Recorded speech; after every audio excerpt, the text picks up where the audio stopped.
মানে এইখন নদীতে আমি শৈশৱ পাৰ কৰিছোঁ। এইখন নদীত খেলি পেলাই আমি কৈশোৰ পাৰ কৰিছোঁ। এই নদীখনৰ এই কদৰ্যময় ৰূপটো আগতে নাছিলে আমি যেতিয়া সৰু আছিলোঁ। যেতিয়া মই সদায় নদীখনেদি পাৰ হৈ যাওঁ তেতিয়া সদায় মনত এটা ভাৱ হয় যে নদীখনৰ কিবা এটা কৰিব নোৱাৰিনে।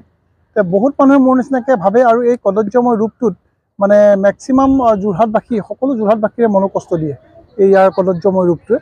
সেইটো কথা ভাবি পেলাই আমি কি কৰিলোঁ, মই এটা মোৰ সাহস বুলিয়ে ক'ব লাগিব, এটা সাহস কৰিব বিচাৰিলোঁ। যিহেতু মোৰ হাতত আমাৰ প্ৰায় ৩০০জন আমাৰ চিভিল ডিফেন্সৰ কেডাৰ আছে, যিসকল সম্পূৰ্ণভাৱে প্ৰশিক্ষণপ্ৰাপ্ত। তেওঁলোকক লৈ আমি এতিয়া ইতিমধ্যে ৪০জনীয়া এটা টীম গঠন কৰিছোঁ। আমাৰ চিভিল ডিফেন্সৰ ৱাৰ্ডেনসকলো আছে, চিফ ৱাৰ্ডেন আছে। গোটেইখিনি বহি পেলাই আমি এটা ডিচিশ্যন ল'লোঁ। আমি DC ছাৰক সেই কথাটো ক'লোঁ। আৰু আমাৰ আটাইতকৈ মানে পজিটিভ কথাটো হ'ল যে আমাৰ আজিৰ তাৰিখত যিজন আয়ুক্ত আমাৰ মাজত আছে সেইজন আটাইতকৈ পজিটিভ মানুহ। আৰু তেখেতে একে উশাহে ক'লে যে খুব সুন্দৰ কাম, আপুনি পদক্ষেপ ল'ব বিচাৰিছে, আপুনি আগবাঢ়ক।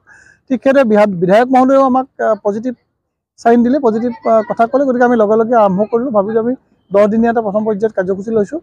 আমি ইয়াৰ পৰা পূজাদেৱী ঘাটৰ পৰা বগদৈত আমাৰ যিখন ব্ৰিজ আছে এটি ৰোডত তালৈকে হ'ব। ছেকেণ্ড ফেজত আমি নেক্সট কৰিম সেই এটি ৰোডৰ ব্ৰিজখনৰ পৰা যিখন আমাৰ লোহাৰ দলং আছে, ৰেলৱে ব্ৰিজ বুলি কওঁ, সেইখিনিলৈকে। আৰু থাৰ্ড ফেজত আমাৰ কাম হ'ব ৰেলৱে ব্ৰিজৰ পৰা আমি যিখন বাইপাছৰ ব্ৰিজ আছে তালৈকে। এই 3টা পৰ্যায়ত আমি কামখিনি কৰিম বুলি ভাবিছোঁ।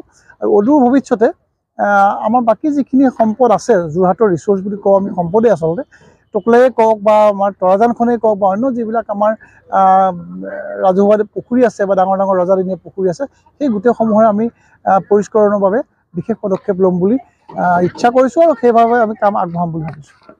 এই বাৰ্তা দিম যে তেখেতসকল আহি এইখন চাওক যে আগৰ কি কদৰ্যময় ৰূপ আছিলে আৰু এতিয়া কেনেকৈ আমাৰ ভলণ্টিয়াৰসকলে কাম কৰি চাফা কৰিলে।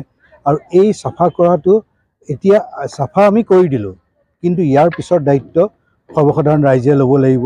তেখেতসকলে ইয়াক ৰাখিব লাগিব, এই ধৰণে ইয়াত জাবৰ পেলোৱা সময়ত সচেতন হ'ব লাগিব যে ইয়াত জাবৰ পেলাব নালাগে। সেই সচেতনতা আনিবৰ কাৰণেও আমি এটা ইয়াৰ লগে লগে সচেতনা ড্ৰাইভ এটাও চলাম, আমি এৱেৰনেছ ড্ৰাইভ এটা চলাম। সেইখিনি চলাই আমি এই কামখিনি আগুৱাই যাম। এতিয়া আমাৰ পিছত এই কামটো সম্পূৰ্ণ যোৰহাটবাসী ৰাইজৰ ওপৰত কথা, তেখেতসকলে কেনেকৈ ৰাখিব পাৰে।